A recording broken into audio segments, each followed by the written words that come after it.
Hello, my historical fashion friends, and welcome to my Costube Symposium 2022 22 questions and answers.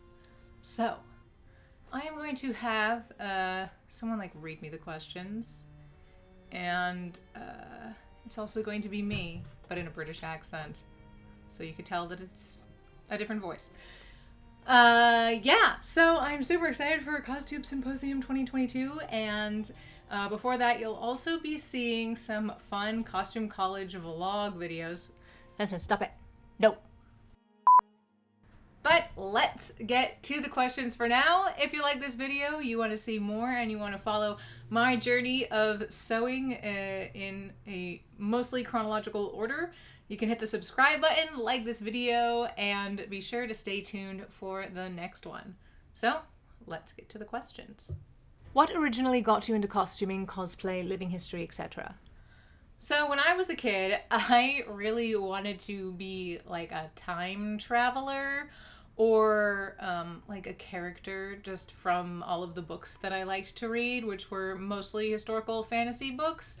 And then I realized that time travel had not been invented yet, and so I decided that costuming and historical cosplay and costume creation was a great way for me to explore the past, and just doing historical research allows me to kind of understand what it was like for people in different time periods, how they lived, and that was also one of my main reasons for becoming an actor as well, because I really wanted to be in all of those amazing period dramas.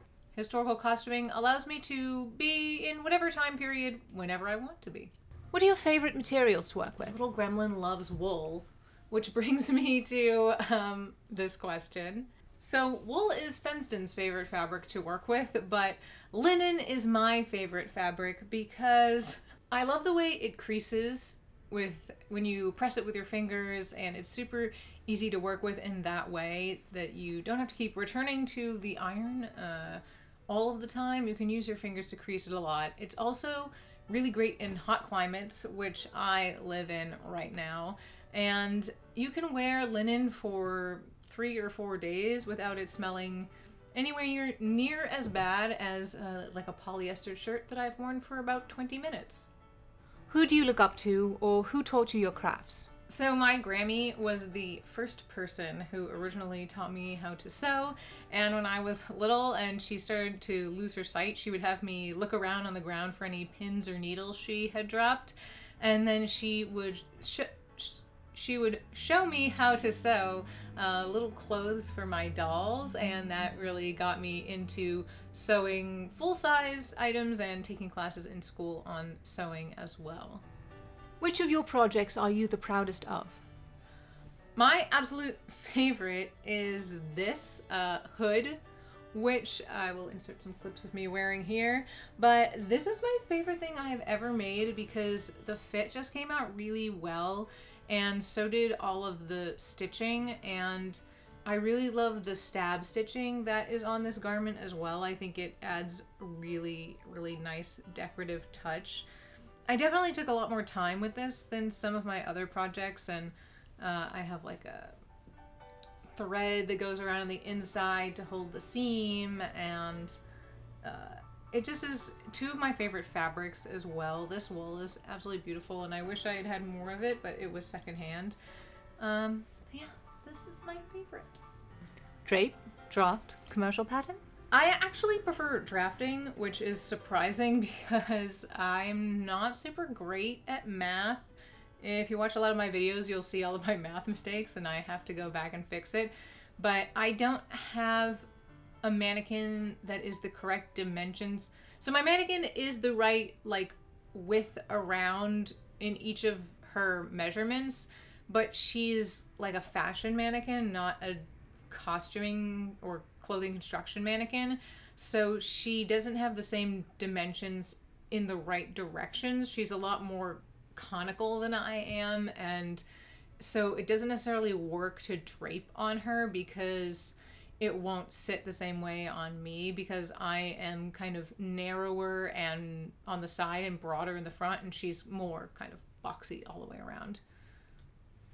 And I'm not super great at following commercial patterns. I get really impatient for instructions, so I kind of just like, I like drafting it myself and then kind of figuring it out, just like reading historical methods and thinking about how I would do it more than I like following like step-by-step instructions, because sometimes I feel like the instructions confuse me more than they help me. Pins or pattern weights?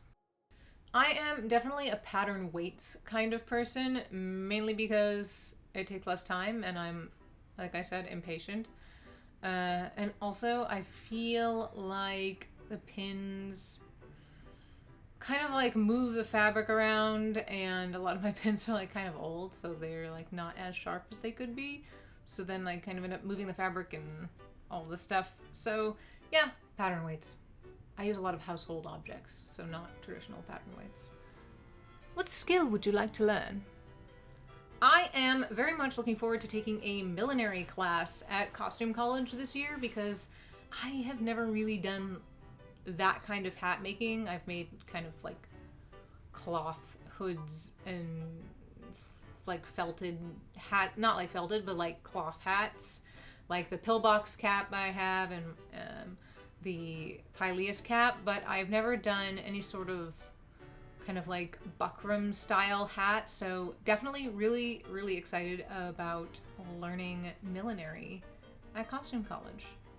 Maybe some of you will be in class with me and we can be like, hey. How many pieces are lurking in your UFO bin? Please don't ask. Which era or genre would you still like to make a costume of?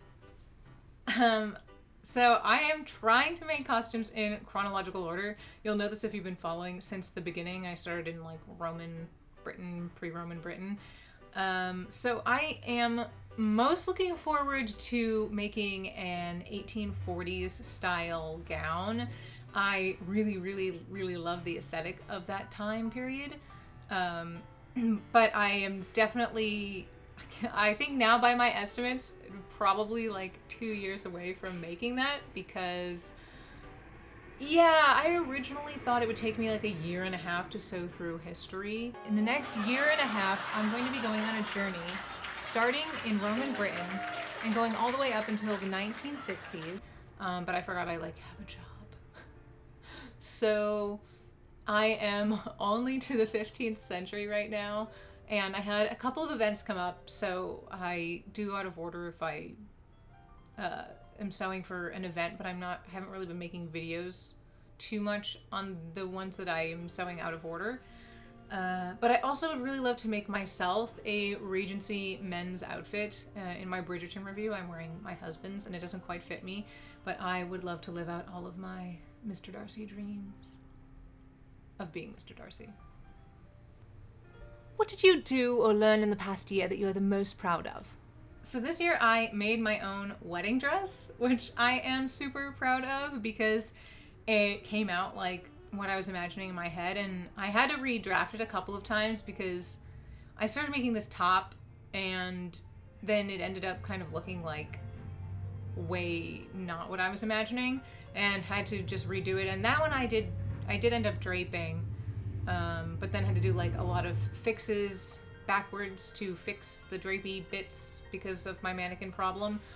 But I've never made a formal wear type gown, and I have never worked with a slippery type of fabric before, so that was really interesting to use and work with.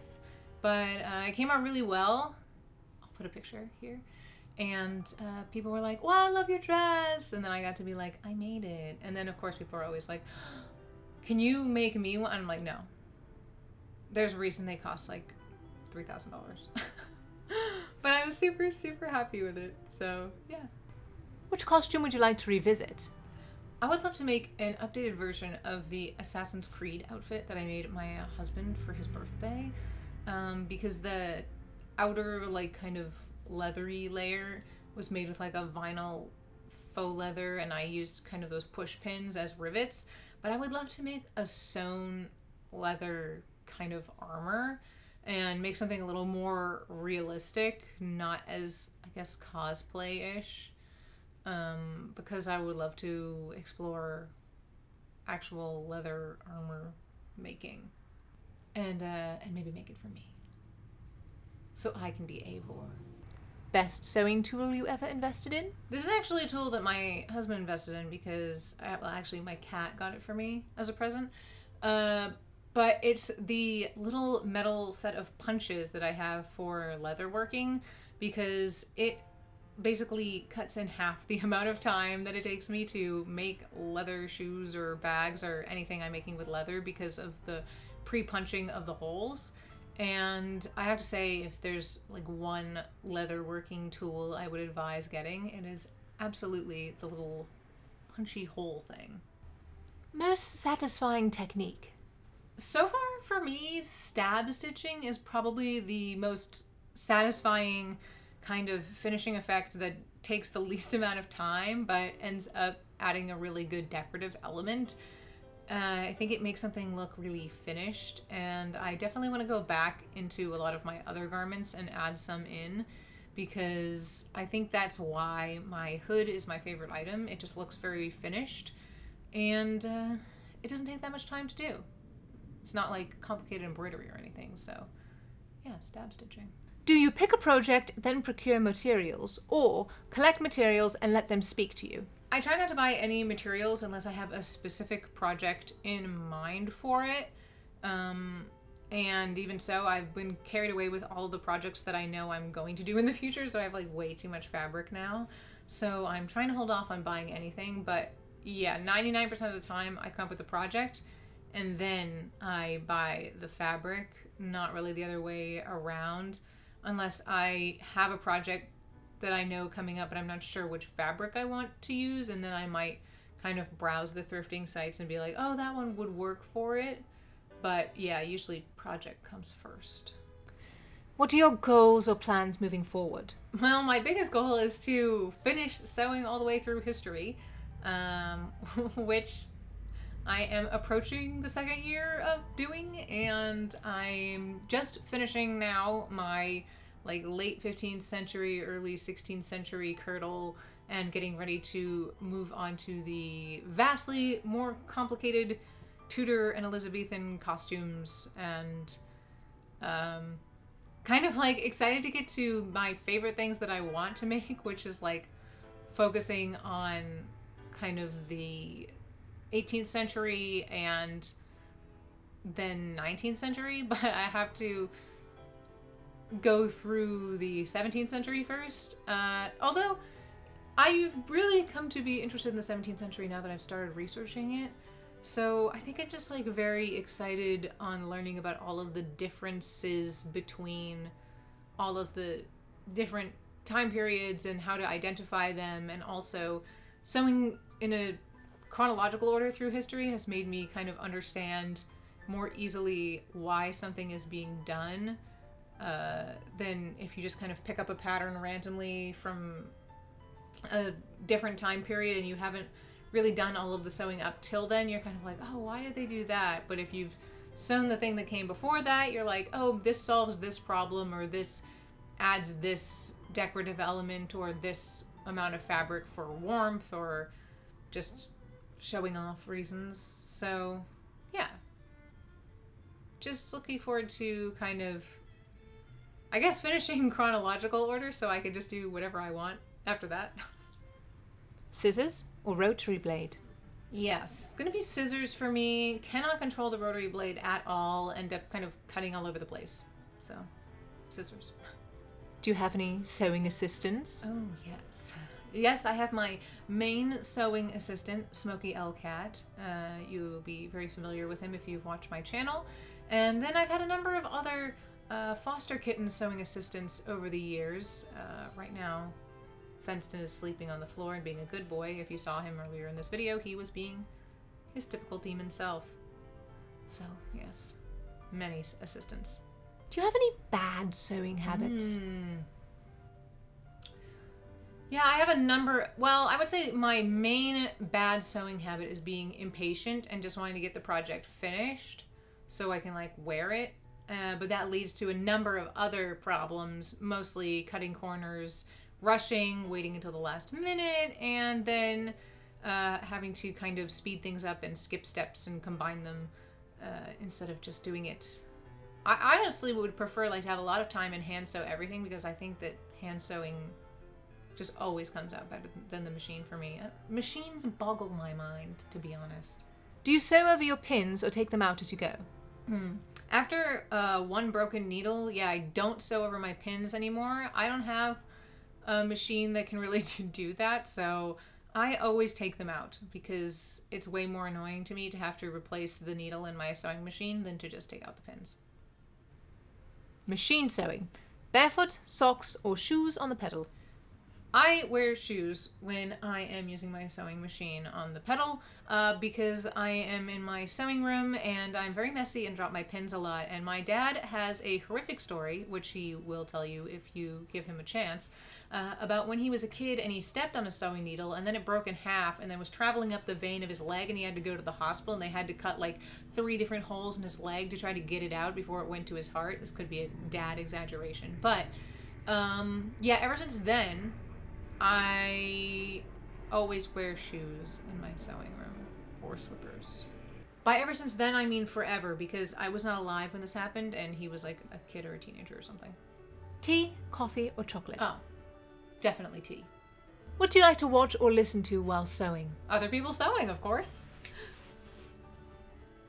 Okay. Thank you all for watching this 22 questions for Costube Symposium. I'm going to do a studio tour as well, and I was thinking of doing one where I cleaned up, but you know what? I'm just going to show you like what my environment looks like for all of you other wonderful neurodivergent people out there. So, yeah. Thank you for watching, and someone wants to say bye. Get over here. Say bye! Fenston's going to his new home on Friday, so he won't be seeing you that much anymore. Bye, guys. It's been so great getting to know you. I'm sleepy. Good night, baby. Thank you all for watching, and I will see you next time. Bye.